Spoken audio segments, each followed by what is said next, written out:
কৰে ধৰি ৰখা বস্তু নহয়। হৃদয়ৰ অনুভূতিৰেহে আচলতে আধ্যাত্মিকতা ধৰি ৰাখিব পাৰি, আধ্যাত্মিকতাৰ বিচাৰ কৰিব পাৰি। কিন্তু যি আত্মাৰ পৰা আমাৰ অনুভূতি জাগৃত হয়, সেই আত্মাক সাধাৰণতে বিকাৰে ঢাকি ৰাখে। আৰু সেই বিকাৰৰ ঢাকোনখন ছেদন নকৰা পৰ্যন্ত, অৰ্থাৎ তাৰ পৰা আঁতৰাই নিদিয়া পৰ্যন্ত সঁচা অনুভূতি জাগৃত হ'ব নোৱাৰে। সঁচা অনুভূতি জাগৃত নোহোৱা পৰ্যন্ত প্ৰকৃত প্ৰেমৰ সন্ধান পাব নোৱাৰে মানুহে। প্ৰকৃত প্ৰেম বুলি কোৱাৰ লগে লগে ঈশ্বৰ প্ৰেম, গুৰু প্ৰেম, মানুহ প্ৰেম, প্ৰাণী প্ৰেম, জাতি প্ৰেম, সমাজ প্ৰেম, দেশ প্ৰেমৰ কথা কোৱা হয়। আৰু প্ৰকৃত হৃদয় অনুভূতি জাগৃত নোহোৱা পৰ্যন্ত আমি আধ্যাত্মিকতাৰ ঘৰত প্ৰৱেশ কৰিব নোৱাৰোঁ। সেই যি আত্মাৰ পৰা হৃদয় অনুভূতি জাগৃত হয়, যি আমাক এনেকুৱা বহুধা তত্ত্বৰ সন্ধান দিয়ে, সেই আত্মাক ঢাকি ৰখা বিকাৰ প্ৰথমতে আঁতৰাব লাগিবই। এই বিকাৰ কি? মল, বিক্ষেপ, আৱৰণ। যি আনৰ অহিত চিন্তা কৰি কেৱল নিজে সুখে থকাৰ বাসনা পুহি ৰাখে, তাকে কোৱা হৈছে মন। আৰু যিটো বিক্ষিপ্ত চিন্তা, চঞ্চলাত্মক অস্থিৰ মন, সেইটোকে কোৱা হৈছে বিক্ষেপ। আৰু যি কেৱল নিজৰ চিন্তাত ব্ৰতী হৈ থাকে, আনৰ চিন্তা কৰিবলৈ অৱকাশ নাপায়, কেৱল মই মোৰ চিন্তাত আবদ্ধ থাকে, তাকে কোৱা হৈছে আৱৰণ। এই তিনিটাই যেতিয়ালৈকে আত্মাক ঢাকি ৰাখিব, তেতিয়ালৈকে আত্মাৰ পৰা সঁচা অনুভূতি জাগৃত হ'ব নোৱাৰে। প্ৰকৃত প্ৰেমৰ ঘৰত মানুহ প্ৰৱেশ কৰিব নোৱাৰে। কিন্তু আজি আমাৰ সমাজ জীৱনত প্ৰযুক্তিবিদ্যাৰ উপাদানৰ মাজত মানুহ ডাঙৰ দীঘল হৈছে যদিও এই যেন অনুভূতিৰ দুৱাৰখন ক'ৰবাত ক'ৰবাত বন্ধ হৈ গৈছে, যাৰ কাৰণে আমাৰ কটাকটি, মৰামৰি, হিংসা, দেশ ভাৱবিলাক বৃদ্ধি পাইছে। আৰু ইয়াৰ পৰা পৰিত্ৰাণ পাবৰ কাৰণে আমি আকৌ কৈছোঁ, অনুভূতিক ঢাকি ৰখা বিকাৰৰ আৱৰণ আঁতৰাবই লাগিব। যি কেৱল নিজক লৈ ব্যস্ত হৈ থাকে, আনৰ চিন্তা নকৰে, সেইটো কেৱল পশুবৎ চিন্তা হ'ব। আপোনালোকে লক্ষ্য কৰিব, পশুৱেহে কেৱল নিজক লৈ ব্যস্ত হৈ থাকে। তাৰ সন্তানটোৱে যদি আহাৰ খাই থাকোঁতে তাৰ ভাগ ল'বলৈ যায়, তাৰ পিতৃ বা মাতৃয়ে তাক ঘেংকে আঁতৰাই দিব। কিন্তু এই মানৱ জীৱনৰ চৰিত্ৰ নহয়। মানুহৰ সামূহিক চেতনা আছে কাৰণেই, মানুহে সকলোকে সময় বিতৰণ কৰি আত্মতৃপ্তি লাভ কৰে কাৰণেই মানুহ শ্ৰেষ্ঠ। কিন্তু আজি সেয়া যেন শ্লোগানত পৰিণত হৈছে। আমাৰো যেন আজি তদ্ৰূপ অৱস্থা সৃষ্টি হৈছে। আমিও যেন আত্মকেন্দ্ৰিক হৈ গৈছোঁ, যাক আৱৰণ বুলি কোৱা হৈছে। আৰু আনৰ অন্যায় কৰি কেৱল নিজে সুখে থাকিব লাগে। আমি আগতে উল্লেখ কৰিছোঁ, যিটো মন ৰূপে খ্যাত। আজি যেন তেনেকুৱা কথাবিলাকৰো প্ৰৱণতা বৃদ্ধি পাইছে। আৰু যিটো আৱেগ, চঞ্চল মন, আৰু সেইটোৰো প্ৰৱণতা বৃদ্ধি পাইছে, যাৰ কাৰণে আৱেগৰ বশৱৰ্তী হৈ অকাৰ্য কৰিছে মানুহে। আৱেগৰ বশৱৰ্তী হৈ আত্মহত্যা কৰিছে, আৱেগৰ বশৱৰ্তী হৈ আনৰ অন্যায় কৰিছে।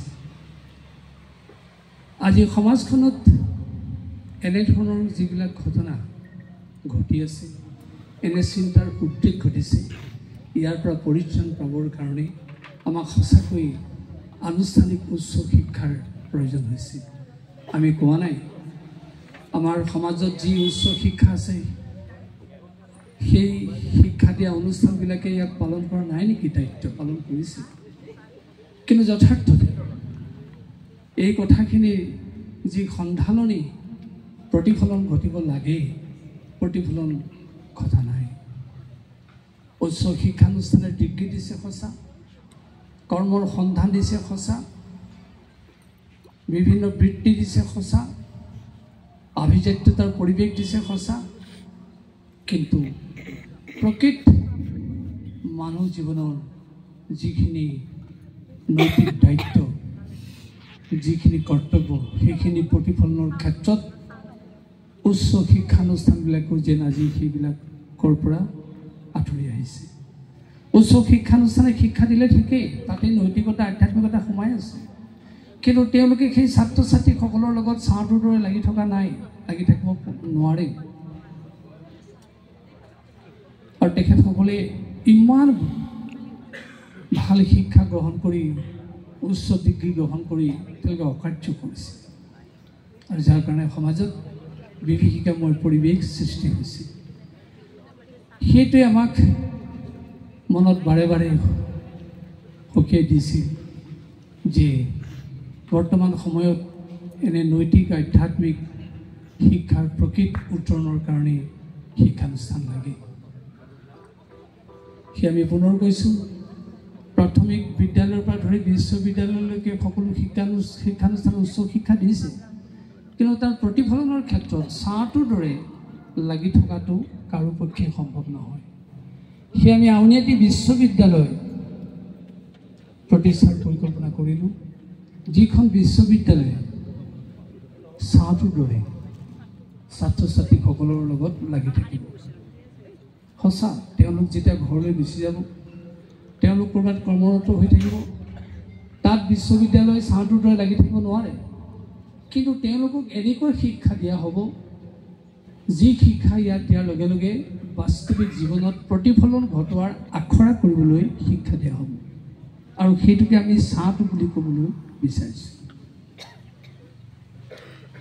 আপোনালোকে গম পাইছে, আজি আমি সাজ পোছাকেৰে মানুহ, প্ৰসাধন সামগ্ৰী সানি মানুহ, আ অলংকাৰেৰে মানুহ, প্ৰযুক্তিবিদ্যাৰ নানা উপাদান গ্ৰহণ কৰি আমি মানুহ, আভিজাত্যতাৰ পৰিৱেশ দিব পৰা আমাৰ সৰ্বোচ্চ ক্ষমতা আছে। কিন্তু যদি আমি খেপিয়াই চাওঁ, আমি অন্তৰ্নিষ্ঠ মানুহজন যেন আজি হেৰুৱাই পেলাইছোঁ। এই অন্তৰ্নিষ্ঠ মানুহজনৰ চৰিত্ৰত কি আছে? নৈতিকতা আছে। নৈতিকতা মানে কি আপোনালোক সকলোৱে জানে, আমি কিন্তু অকণমান আজি বহলে আপোনালোকৰ আগত ক'বলৈ মন গৈছে কথাখিনি প্ৰতিফলনৰ কাৰণে। য'ত নীতিৰ প্ৰতি আনুগত্যতা থাকে, সেই নৈতিকতা। সেই নৈতিকতা কি? ধৃতি, ক্ষমা, দমু, অস্তেয়, শৌচম, ইন্দ্ৰিয় নিগ্ৰহ, ধীৰ, বিদ্যা, সত্যম, অক্ৰোধ। অৰ্থাৎ বিপদ আহিলেও যি ধৈৰ্য ধৰিব পাৰে, খং উঠিলেও যি সহনশীল অৱস্থা গ্ৰহণ কৰিব পাৰে, ক্ষমা কৰি দিব পাৰে, যি দয়াৱান হ'ব পাৰে, যাৰ বুদ্ধি থাকিব পাৰে, যি সৎ বিদ্যাৰ আশ্ৰয় ল'ব পাৰে, যি প্ৰকৃতাৰ্থত সত্য কথা ক'ব পাৰে, যি কেতিয়াও কাৰো বস্তুৰ প্ৰতি লালায়িত নহয়, আৰু যি সৌচাচাৰ ৰক্ষা কৰে, এইবিলাকক নৈতিকতা বুলি কোৱা হৈছে। আৰু এই নৈতিকতাতে আছে মূল্যবোধৰ শিক্ষা। আৰু তাৰ লগে লগে আমাক এই কথা কৈছে, মাতৃবৎ পৰদাৰেষু পৰদ্ৰব্যেষু নুষ্টবৎ আত্মবৎ সৰ্বভূতেষু যঃ পশ্যতি স পণ্ডিত। যি প্ৰকৃতাৰ্থত নাৰী দেখা মাত্ৰেই মাতৃজ্ঞান কৰিব পাৰে, যি পৰৰ বস্তু দেখাৰ লগে লগে লোভ সম্বৰণ কৰিব পাৰে, যি সকলো প্ৰাণীতে আত্মসম মৰ্যাদা আৰোপ কৰিব পাৰে, তেওঁক পণ্ডিত বুলি কোৱা হৈছে। কেৱল কিতাপ পঢ়িলেই, কেৱল জ্ঞানৰ তত্ত্ব গ্ৰহণ কৰিলেই মানুহ পণ্ডিত হ'ব নোৱাৰে। গতিকে এই মূল্যবোধৰ যি শিক্ষা য'ত থাকিব, তেওঁ প্ৰকৃতাৰ্থত প্ৰাজ্ঞ পুৰুষৰূপে বিবেচিত হ'ব, পণ্ডিত ৰূপে বিবেচিত হ'ব। এয়া নৈতিকতাৰ ধৰ্ম। আৰু ঠিক তেনেকৈ যি ঈশ্বৰমুখী চিন্তাৰে আমাক জীৱনৰ লক্ষ্য আৰু উদ্দেশ্যলৈ লৈ যায়, তাকে আমি আধ্যাত্মিকতা বুলি কওঁ। আৰু সকলো প্ৰাণীতে যেতিয়া আমি আত্মসম জ্ঞান কৰিম, সকলোতে ঈশ্বৰ আছে বুলি ভাবিম, সেয়া হ'ব আধ্যাত্মিকতাৰ প্ৰকৃত মন্ত্ৰ, যিটো কথা আমাৰ মহাপুৰুষ শ্ৰীমন্ত শংকৰদেৱে বৰ সুন্দৰকৈ এই কথা কৈ থৈ গৈছে, সমস্ত ভূতত ব্যাপী আছো মই হৰি, সবাকো মানিবা বিষ্ণু বুদ্ধি কৰি। যিমান প্ৰাণী আছে, ভূত মানে প্ৰাণী, সকলোতে যেতিয়া তুমি বিষ্ণু সম জ্ঞানেৰে হৰি আছে বুলি সন্মান জনাবা, সেয়াই হ'ব তোমাৰ প্ৰাজ্ঞ লক্ষণ আৰু মানুহ তেনেকৈ প্ৰাজ্ঞ পুৰুষৰূপে পৰিচিত হ'ব পাৰে। আৰু ওপৰলৈ গৈ শংকৰদেৱে এইদৰে কৈছিল, কুকুৰত শৃগালৰ গৰ্ধবৰ আত্মাৰাম জানিয়া সবাস কৰিব পৰা। এইদৰে প্ৰকৃতাৰ্থত মানুহ অন্তনিষ্ঠ মানুহলৈ ৰূপান্তৰিত হ'ব পাৰে। আজি এইখিনি কথাৰ আকৌ এবাৰ প্ৰতিফলনৰ কাৰণে আউনীআটী বিশ্ববিদ্যালয় আমি আৰম্ভ কৰিছোঁ। ইয়াত একাডেমিক শিক্ষা থাকিব, ফিজিক্স কেমেষ্ট্ৰি থাকিব, পলিটিকেল ছায়েন্স থাকিব, ইকনমিক্স থাকিব, কিন্তু তাৰ মাজতো তেওঁলোকে যাতে এই অন্তনিষ্ঠ মানুহৰ শিক্ষাটো ইয়াৰ পৰা গ্ৰহণ কৰি লৈ যাব পাৰে। ঠিক সেইদৰে আপোনাসকলে গম পাইছে, আজি আমাৰ সমাজ জীৱনত দালান আছে, অট্টালিকা আছে, বিল্ডিং আছে, কিন্তু যদি আমি খেপিয়াই চাওঁ আমাৰ ঘৰখন নোহোৱা হৈছে। আমাৰ ঘৰখন কোনখন?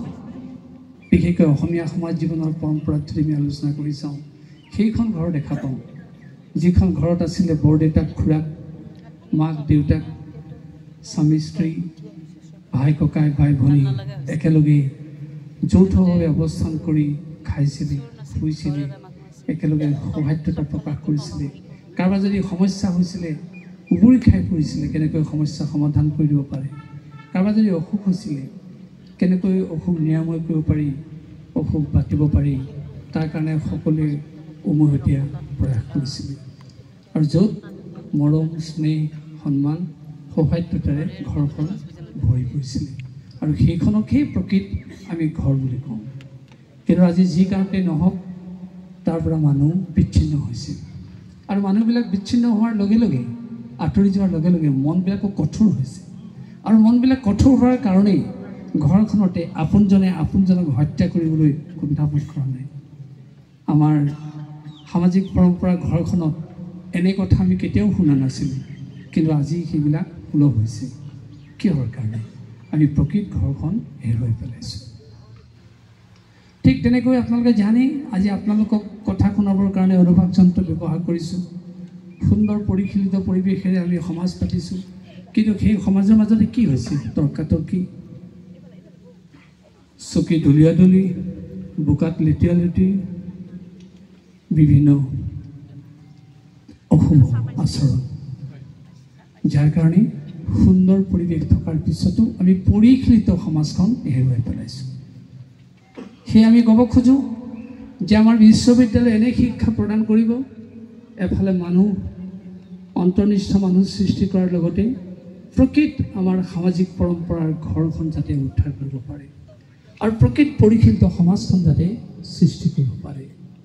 এইকাৰণে এই বিশ্ববিদ্যালয়ৰ জন্ম দিয়া হৈছে। ইয়াত কিন্তু আপোনালোকৰ মৰম, স্নেহ, সহযোগিতা আৰু পৰামৰ্শ লাগিব, কাৰণ আপোনালোক মূলধন, টকা পইচা আচল ধন নহয়। আপোনালোকৰ এই শক্তি আমি লাভ কৰিলে নিশ্চয় আমাৰ উদ্দেশ্যত আমি সফল কাম হ'ব পাৰিম। ইতিমধ্যে টিয়কৰ কলীয়াপানী সত্ৰত আউনীআটী বিশ্ববিদ্যালয়ৰ মূল চৌহদ সৃষ্টি কৰা হৈছে, মাজুলীত ইয়াৰ চৌহদ সৃষ্টি কৰা হৈছে, আৰু উত্তৰ গুৱাহাটীত আমি এই চৌহদ সৃষ্টিৰ পৰিকল্পনা কৰিছিলোঁ। ক'বই লাগিব, আজিৰ পৰা প্ৰায় 2 বছৰ আগতে এই চৌহদৰ যোজা চলিছিল। ইয়াত আমি ফিজিকেল এডুকেশ্যন পাঠদান দিবৰ কাৰণে প্ৰয়াস কৰিছিলোঁ। আমাৰ ইয়াৰ লগত এতিয়াও জড়িত হৈ থকা সমিতিৰ সভাপতি পংকজ চৌধুৰী, কুকিল বৰুৱা প্ৰমুখ্যে বিভিন্ন কৰ্মকৰ্তাসকলে বহুত প্ৰয়াস কৰিছিলে, কিন্তু আমি ছাত্ৰ যি কাৰণতে নহওক গোটাব নোৱাৰিলোঁ। আৰু তেখেতসকলে আমাৰ টিয়কৰ বিশ্ববিদ্যালয়লৈ গৈ সঘনে যোগাযোগ কৰিছিলে। তেখেতসকলৰ সেই ত্যাগৰ কথা আমাৰ মনত পৰে। নিজে গাড়ীখন লৈ তাত উপস্থিত হৈ তাত 2 দিন 3 দিন থাকি আলোচনাত ভাগ লয়।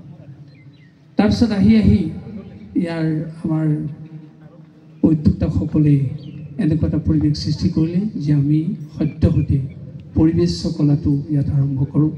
সেই পৰিৱেশ কলাৰ যোগেদি অন্ততঃ আউনীআটী বিশ্ববিদ্যালয়ৰ লক্ষ্য উদ্দেশ্য আমি ইয়াত প্ৰকাশ কৰিব পাৰিম। আৰু সেইকাৰণে পৰিৱেশ কলাৰ নামত ইয়াত আমি এই চৌহদটো আৰম্ভ কৰিছোঁ।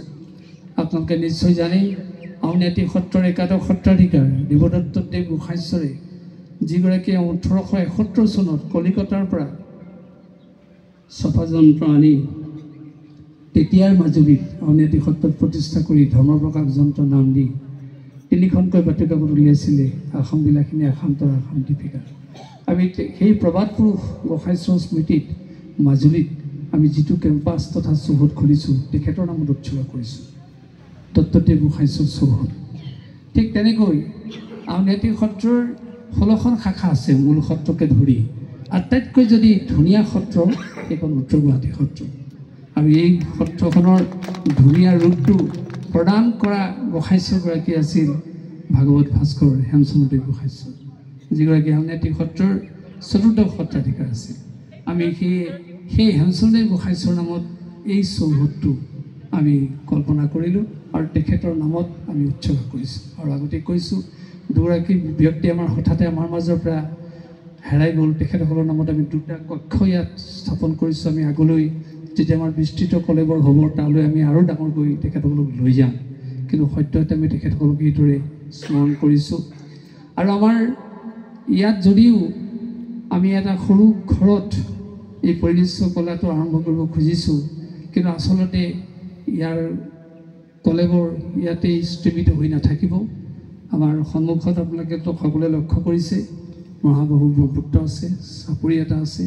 আমি ইতিমধ্যে আমাৰ অতি কৰ্মঠ মাননীয় বৰ্তমানৰ মুখ্যমন্ত্ৰী হিমন্ত বিশ্ব শৰ্মাদেৱক সেই আবেদন জনাইছোঁ যে আমাৰ চাপৰিত আমাৰ সত্ৰৰ সংলগ্ন হৈ থকা মাটিখিনি বিশ্ববিদ্যালয়ৰ বিভাগৰ নামত অৰ্পণ কৰিব লাগে। আৰু যদি আমি সেইটো লাভ কৰোঁ তাতেই আমি ফিজিকেল এডুকেশ্যনৰ গোটেইখিনি অনুষ্ঠান তাত প্ৰতিষ্ঠা কৰিব পাৰিম, য'ত আউটডোৰ গেম থাকিব, ইনডোৰ গেম থাকিব, ছুইমিং পুল থাকিব, বিভিন্ন অনুষ্ঠানে সেই বিভাগটো সজীৱ হ'ব। আৰু তাৰ লগতে পৰিবেশ কলাৰো আপোনালোকে জানে আজিকালি যোগ প্ৰাণায়াম নহ'লে পৰিবেশ কলাও সম্ভৱ নহয়।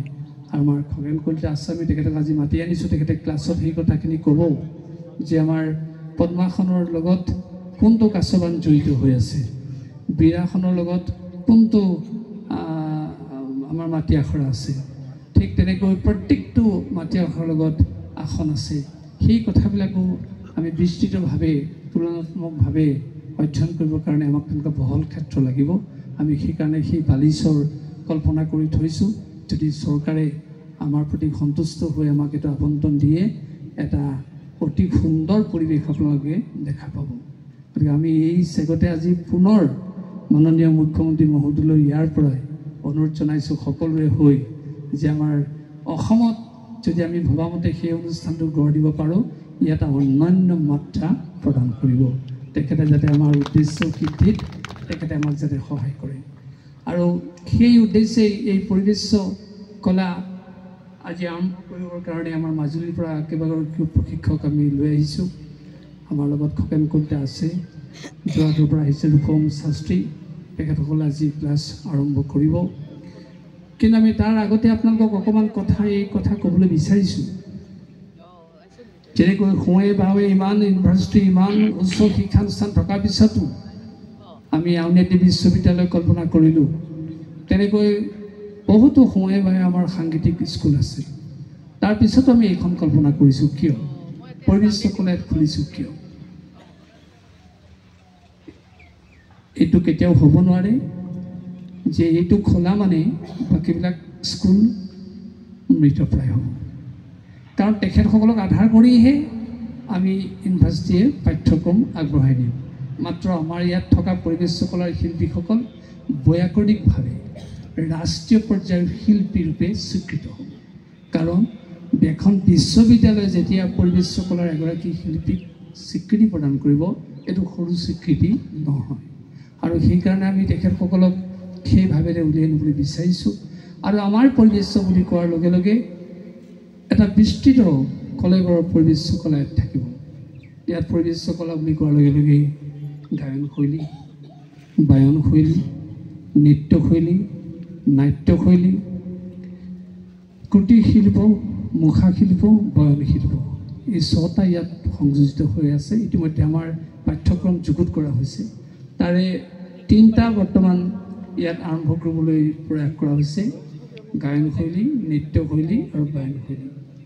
আপোনালোকৰ মনত প্ৰশ্ন হ'ব পাৰে যে এইবিলাকতো আনতো পায়, কিন্তু আমি ইয়াত আনতকৈ পাৰ্থক্য কৰিছোঁ, কাৰণ ইয়াৰ গায়ন শৈলীটো বিস্তৃত অধ্যয়নৰ গায়ন শৈলী হ'ব।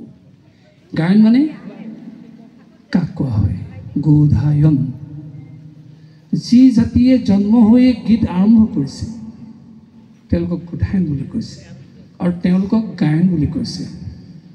গো মানে গীত, ধায়ন মানে গোৱা। জন্ম হৈয়ে আৰম্ভ কৰা জাতিটোৰ গীত আৰম্ভ কৰা জাতিটোৰ নাম গায়ন। সেই গায়নত কি কি আছে? আমাৰ ইউনিভাৰ্চিটিত কি থাকিব? তেওঁলোকে এফালে বৰগীত গাব লাগিব, ভতিমা গাব লাগিব, ভতিমা, দেৱভতিমা, নান্দী গীতৰ ভতিমা যিটো আমি কওঁ, গুৰু ভতিমা, ৰাজভতিমা, ভাত ভতিমা, মুক্তিমংগল ভতিমা, তেনেকৈ বৰগীত ইমান সুন্দৰকৈ এগৰাকীয়ে বৰগীত পৰিৱেশন কৰিলে। বিভিন্ন ৰাগৰ, বিভিন্ন তালৰ ইয়াত বৈয়াকৰণিকভাৱে সেই বৰগীতৰ শিক্ষা থাকিব। আৰু আমি এনে গীত গোৱা শ্ৰেণীটোক গায়ন বুলি কৈছোঁ, কিন্তু তেওঁলোকে নামো গাব জানিব লাগিব, কাৰণ নাম গোৱাটো গায়ন শৈলীৰ অন্তৰ্ভুক্ত। অসমত 50 বিধ নাম আছে। ৰঙিয়ালী নাম, বীৰ নাম, জোনা নাম, ঘৰফলীয়া নাম, দিহানাম, বৰনাম, সবুহা নাম, এনেকৈ 50 বিধ নাম আছে। আমাৰ গায়ন শৈলীত যেতিয়া ছাত্ৰ ছাত্ৰীয়ে ইয়াত নাম লগাব, তেওঁলোকে 50 বিধ নামৰ অৰ্হতা অৰ্জন কৰিব পাৰিব। এফালে থিয়ৰিকেল, আনফালে প্ৰেক্টিকেল, দুইটা শিক্ষা তেওঁলোকক প্ৰদান কৰা হ'ব। আৰু এই নামৰ লগতে থাকিব পাঠকৰ শিক্ষা, কাৰণ পাঠকটো গায়নতে পৰে। 3 শ্ৰেণীৰ পাঠক থাকে, যি আমাৰ সত্ৰত সাধাৰণতে প্ৰসংগ কৰে, পদ পাঠ কৰে, তেওঁলোকক আমি পাঠক বুলি কওঁ। আৰু সাধাৰণতে আজিকালি যিবিলাক ভাগৱত কীৰ্তন পাঠ কৰি থাকে, আমি তেওঁলোককো পাঠক বুলি কওঁ। এফালে প্ৰসংগীয়া পাঠক, এফালে এনেকুৱা সাধাৰণ পাঠক। আৰু আমাৰ নামনি অসমত বিশেষকৈ যি নাগাৰ নাম গায়, তেওঁলোককো মুখ্যজনক পাঠক বুলি কোৱা হয়। এই 3 দৃষ্টিৰে এই পাঠকৰ শিক্ষা ইয়াত গায়ন শৈলীত প্ৰদান কৰা হ'ব। ঠিক তেনেকৈ ওজা, দৰং মঙলদৈত যি ওজা আছে আপোনালোকে জানেই, ফুকনানী ওজা। কিন্তু উজনি অসমত আমাৰ সত্ৰসমূহত যি ওজাপালি আছে, সেই ওজাপালি বিয়া গোৱা ওজা বুলি কোৱা হয়। সেই ওজাৰো শিক্ষা থাকিব এই গায়ন শৈলীত, কাৰণ যিটো গায়নত পৰে, গীতত পৰে। ওজা বুলি ক'লে আপোনালোকে জানেই, আমাৰ সত্ৰত যিজন সকলো বিদ্যাত ওস্তাদ, সেইজনকো ওজা বুলি কয়। যিজনে এটা কৰ্মত পাকৈত, সেইজনকো ওজা বুলি কয়। আৰু সেই ওজাজনে আচলতে মূল শিক্ষকৰ ভূমিকা গ্ৰহণ কৰে। ওজা পালি, যিজনে মূল গায়ক, তেওঁক ওজা বুলি কোৱা হয়। আৰু যিজনে তেওঁক সহায় কৰে, তেওঁক পালি বুলি কোৱা হয়। আৰু কাষত থকাজনক ডাইনা পালি বুলি কোৱা হয়, অৰ্থাৎ সোঁফালে যিজন থাকে। কমেও 7জনে ওজাৰ গীত মাত পৰিৱেশন কৰে। আৰু ওজা বুলি কোৱাৰ লগে লগে সেই 5টা ভাগ থাকিবই লাগিব: ৰাগ, মালিতা, দিহা, বাণী, ঠোকা। এই 5টা ভাগ নাথাকিলে ওজা হ'ব নোৱাৰে। ঠিক তেনেকৈ ওজাত তাল আছে: চৌতাল, সাততাল তথা একতাল, ঝিকৰি তাল, লেছাই তাল আৰু ঠোকাতাল। ওজাৰ তেনেকৈ আকৌ 2টা ভাগ আছে: পাঞ্চালী ওজা আৰু দুলৰী ওজা। পঞ্চশালীৰে যি ওজাই গীত পৰিৱেশন কৰে, নৃত্য পৰিৱেশন কৰে, সেইটো পাঞ্চালী বুলি কয়। সেই পাঞ্চালীত এটা আৱাহনী চালি থাকে, এটা ৰাগৰ চালি থাকে, এটা গীতৰ চালি থাকে, এটা মন্থৰ চালি থাকে, এটা দ্ৰুত চালি থাকে। এই পঞ্চশালীক পাঞ্চালী বুলি কোৱা হৈছে। যি পঞ্চশালীৰে সৈতে গীত নৃত্য পৰিৱেশন কৰিব, সেয়া হ'ব পাঞ্চালী ওজা। তেনেকৈ ওজাপালিৰ দুলৰী আছে, যাক গান বুলি কোৱা হয়। আমি মাত্ৰ আপোনালোকৰ আগত এটা আভাস দাঙি ধৰিছোঁ। আমাৰ ইয়াত গায়ন শৈলীত অংশগ্ৰহণ কৰাৰ লগে লগে তেওঁ এই সমস্ত অৰ্হতা অৰ্জন কৰিব লাগিব, তেতিয়াহে তেওঁ প্ৰকৃত গায়ন বুলি পৰিচয় দিয়া হ'ব। কেৱল তালযোৰ লৈ এটা বৰগীত গালে তেওঁ গায়ন হ'ব নোৱাৰে। আমাৰ বিশ্ববিদ্যালয়ে এনে ধৰণৰ পৰিক্ৰমাৰে সেই গায়ন শৈলীটো আগবঢ়াই নিব। ঠিক তেনেকৈ ইয়াত বায়ন শৈলী আছে। বায়নত বিশেষকৈ আমাৰ খোল, মৃদংগ, ঢোলক আমি ব্যৱহাৰ কৰোঁ। পৰ্যায়ক্ৰমে লোক সংস্কৃতিৰ ঢোলটো ইয়াত প্ৰয়োগ হ'ব। কিন্তু মূলতঃ আমাৰ আধ্যাত্মিক দিশত বিশেষকৈ সত্ৰীয়া নৃত্য গীতত খোলটোৰ আৱশ্যক, ঢোলকটোৰ আৱশ্যক। কিন্তু ঢোলকটো ঢোল নহয়। ঢোলকটো কোনোবাই অপ্ৰশংস কৰি ঢোলুকি কৰিছিলে, ঢোলুকি নহয়। যিটো বাদ্যত দুইফালে ঘোণ আছে তাকে ঢোলক বুলি কয়।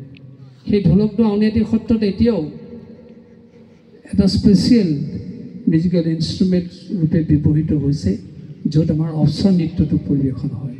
গতিকে সেই ঢোলকৰ শিক্ষা থাকিব, ইয়াত খোলৰ শিক্ষা থাকিব, মৃদংগৰ শিক্ষা থাকিব। আৰু তেনেকৈ সেই বায়ন শৈলীতে তালৰ কথা আছে। ভৰতাল আছে, খেৰেঙি তাল আছে, পাতিতাল আছে, খুটিতাল আছে, মঞ্জিৰা আছে। এইবিলাকৰ যেনেকৈ মেনুফেকচাৰিং বনোৱা মেথডটো শিকোৱা হ'ব, তেনেকৈ বজোৱাৰ ধৰণটোও শিকোৱা হ'ব। খুটিতাল ক'ত ব্যৱহাৰ কৰে, খেৰেঙি তাল ক'ত ব্যৱহাৰ কৰে, য'তে ত'তে খেৰেঙি তাল ব্যৱহাৰ নকৰে। গতিকে সেই ব্যৱহাৰটো ইয়াত শিকোৱা হ'ব। এইটো বায়ন শৈলীৰ কথা। ঠিক তেনেকৈ নৃত্যশৈলী বুলি কোৱাৰ লগে লগে সত্ৰীয়া নৃত্যখিনি ইয়াত থাকিবই। সংস্কৃত দশৱতাৰ পৰা ধৰি আমাৰ সত্ৰত যিবিলাক ব্যৱহাৰ হৈ আহিছে সেই নৃত্যবিলাকো ইয়াত ব্যৱহাৰ থাকিব। বিভিন্ন সত্ৰত থকা নৃত্যবিলাকো ইয়াত পৰিৱেশন কৰা হ'ব আৰু শিক্ষা দিয়া হ'ব। আৰু তাৰ লগে লগে আমাৰ ইয়াত নাট্যশৈলী থাকিব। নাট্যশৈলী বুলি কোৱাৰ লগে লগে অংকীয়া ভাওনা, বিশেষকৈ আমাৰ অসমীয়া ভাওনাৰ মূল উৎসৱ হৈছে অংকীয়া ভাওনা। মহাপুৰুষজনে আমাক যি অংকীয়া ভাওনা দি থৈ গ'ল, সেই ভাওনাৰ শিক্ষা থাকিব। আৰু সেই ভাওনাৰ পিছত যিমানবিলাক ভাওনাৰ নামত অনুষ্ঠান অনুষ্ঠিত হ'ল তাৰো শিক্ষা থাকিব।